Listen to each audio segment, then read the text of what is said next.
नमस्कार, सुरेखाच फूडमध्ये तुमचे स्वागत आहे. आज आपण समर स्पेशल सगळ्यांच्या आवडती आंबा वडी कशी करायची ते बघणार आहोत. अगदी सोपी रेसिपी आहे. अगदी 3 साहित्यात इझिली बनते आणि मुलांना आणि सर्वांनाच खायला आवडणारी ही आंबा वडी स्वादिष्ट बनते. त्याच प्रकारे अगदी ओठाने तोडता येईल इतकी मऊसूद बनते. चला तर मग सुरुवात करूया. इथे मी 3 आंबे स्वच्छ धुवून घेतले आहेत. आंब्याचा वरचा भाग काढून टाकायचा आणि आंबे असे तुकडे करून घ्यायचे आहे चाकूच्या साहाय्याने. तुकडे केल्यामुळे काय होतं, आंबा आतून खराब असेल तर दिसतो. आता चमच्याच्या साहाय्याने आंब्याचा आपल्याला पल्प वेगळा करून घ्यायचा आहे. इथे मी 3 पिकलेलेच आंबे घेतले आहेत आणि आंबा चवीला गोड असावा, म्हणजे बर्फी ही छान बनते चवीला. आंबट असेल तर बर्फीची चव बिघडू शकते. आता आंबा पिकलेला असल्यामुळे चमचेच्या साहाय्याने गर असं इझिली निघला जातो. तुम्ही बघू शकता. आंबा घेते वेळेस आंब्यात मला थोडासा छान असा कलर असावा स्वतःचाच.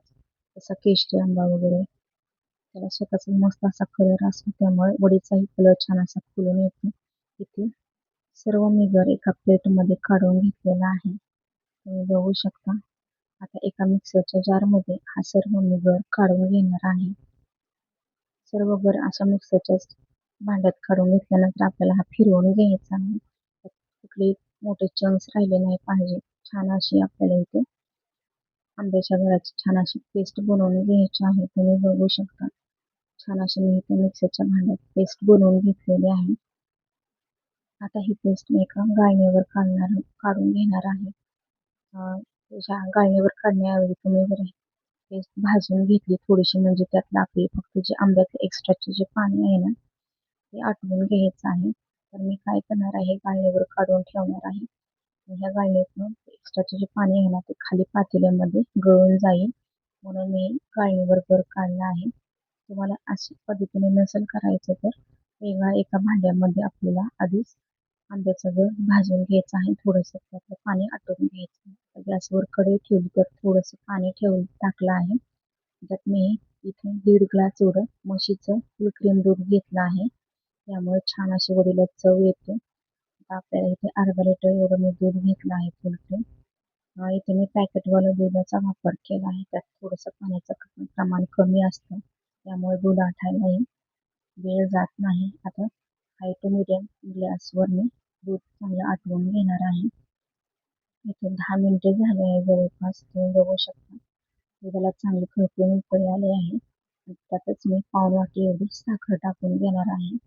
जवळपास इथे 150 ग्रॅम एवढी साखर वापरली आहे मी.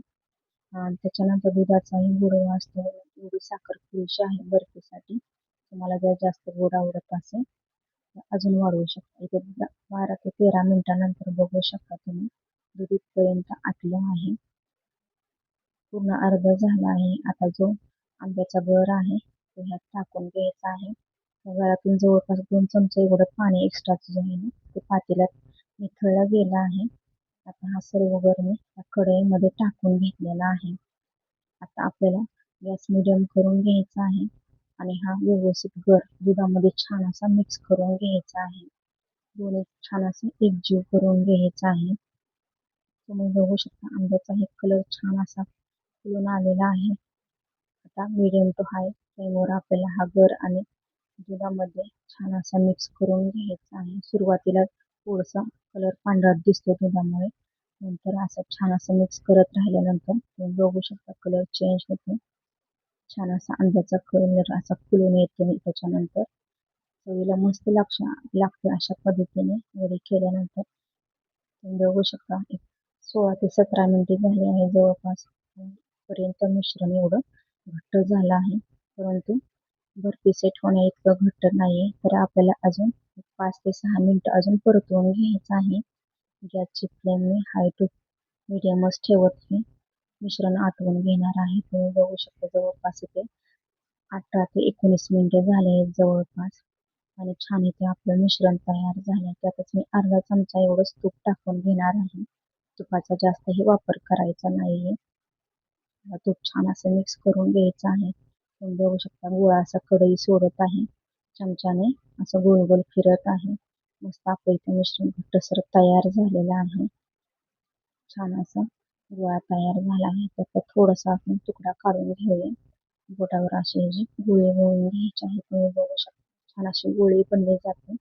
याचा अर्थ हे मिश्रण बर्फीसाठी एकदम तयार आहे. आता गॅस बंद करून घ्यायचा आहे. इकडे मी ताटाला तूप लावून घेतलं. इथे मी ताट आलतं ठेवलं आहे. त्यामुळे वडी कापायला सोपी जाते. ताटाला मी चांगलं असं तूप लावून घेतलेलं आहे. आता हे जे वडी मिश्रण आहे वडीचं ते ताटावर टाकून घ्यायचं आहे. सर्व मिश्रण असं कडेने काढून ताटावर टाकून घेतलं. एका पेलेला तूप लावून घेतले. पेल्याच्या सहाय्याने मी असं हे थापून घेणार आहे. मिश्रण गरम आहे. मी पेल्याच्या सहाय्याने थापून घेत आहे. छान असं थापून घेत आहे. तुम्ही बघू शकता. अजिबात मिश्रण पेल्याला चिटकत नाही. कारण मिश्रण इथं छान असं आपलं रेडी झालेलं आहे. आता उलटण्याच्या सहाय्याने छान असा आपल्याला आकार द्यायचा आहे बर्फीसाठी. तुम्ही बघू शकता इथे मी उलटण्याच्या सहाय्याने चांगला असा व्यवस्थित आकार करून घ्यायचा आहे. छान असं मिश्रण तयार झाल्यानंतर अजिबात उलटण्याला चिटकत नाही. हे एक मिश्रण तयार झाल्याची ओळख आहे. तुम्ही बघू शकता.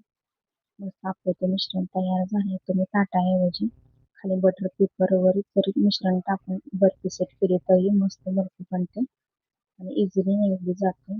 अजिबात चिटकत नाही. त्याच्याऐवजी तुम्ही एखाद्या दुसऱ्या स्टीलच्या भांड्यामध्येही करू शकता. आता छान अशी तिथले बर्फी सेट करून घेतलेली आहे. थोडीशी पातळ जाड कशी करायची तुमच्या हिशोबाने करायची आहे. छान अशी बर्फीला तुम्ही बघू शकता चकाकी आली आहे. फुल क्रीम वापरल्यामुळे त्यातलं तूप असं बाहेर पडलं जातं शेवटी. आता ही बर्फी आपल्याला एक 3 ते 4 तासासाठी सेट करून ठेवायची आहे. मिश्रण असं छान असं घट्ट होईपर्यंत. आता इथे जवळपास 4 तास होऊन गेलेले आहेत. आता आपल्याला हे बर्फीला कट लावून घ्यायचं आहे. छान असं मिश्रण घट्टसर झालं आहे. चाकूला मी थोडंसं तूप लावून घेतलं आहे. सुरुवातीला हलक्या हलक्या हाताने आपल्याला कट लावायचे आहे. म्हणजे एक्स्ट्राचे जे चाकूला मिश्रण आहे ना बर्फीचं चिटकणार नाही. हलक्या हाताने कट लावून घेणार आहे. आता परत आपल्याला थोडंसं जोर लावून खालपर्यंत बर्फीला असे कट लावून घ्यायचे आहे. तुम्ही बघू शकता इथे मी चौकोनी आकारामध्ये बर्फी कापून घेत आहे. तुम्ही तुमच्या आवडीच्या डायमंड शेपमध्ये कापू शकता. काहीच हरकत नाही. छान असे मी बर्फीला कट लावून घेते. तुम्ही बघू शकता चाकू बरोबर मिश्रणीवर बर्फीचं उचललं जातं. याच्यामुळे याचा अर्थ आपलं छान असं बर्फीचं मिश्रण तयार आहे. छान असे सर्व मी अशा पद्धतीने कट लावून घेणार आहे. आता काय करायचं आहे परत आपल्याला चाकूच्या साहाय्याने अजून खालपर्यंत बर्फीला कट लावून घ्यायचा आहे. आधी हलक्या हाताने नंतर खालपर्यंत कट लावून घ्यायचा आहे. उलटण्याने मी थोडीशी प्रेस करून घेणार आहे. त्यामुळे बर्फीचे ज्या तुकडे आहेत एकमेकांना चिटकणार नाही. छान असं मी सर्व लाईनमध्ये ना स्पेस करून घेणार आहे. म्हणजे तुकडे एकमेकांना चिटकणार नाही. आता उचलून तुम्ही बघू शकता छान अशी ते बर्फी आपली तयार झाली आहे. अगदी तुकडे एकमेकांना अजिबात चिटकलेले नाहीत. मस्त अशी चकाकी आली आहे बर्फीला. छान अशी मऊसूद आपली ते बर्फी तयार झाली आहे. रेसिपी कशी वाटली कमेंटमध्ये नक्की सांगा. व्हिडिओ आवडला तर एक लाईक करा, शेअर करा, सबस्क्राईब करा. चॅनलवर नवीन आला असेल तर व्हिडिओला हाईप करा. तुम्ही बघू शकता छान अशी बर्फी मस्त अशी आपली तयार झाली. अगदी ओठाने तोडता येईल अशी बर्फी आहे. सॉरी वडी आहे. बर्फी वडी काही म्हणू शकता. उन्हाळा आहे तर मुलांना अशा पद्धतीने एकदा नक्की करून द्यायची आहे. तुम्ही बघू शकता मऊसूद इथं बर्फी तयार आहे.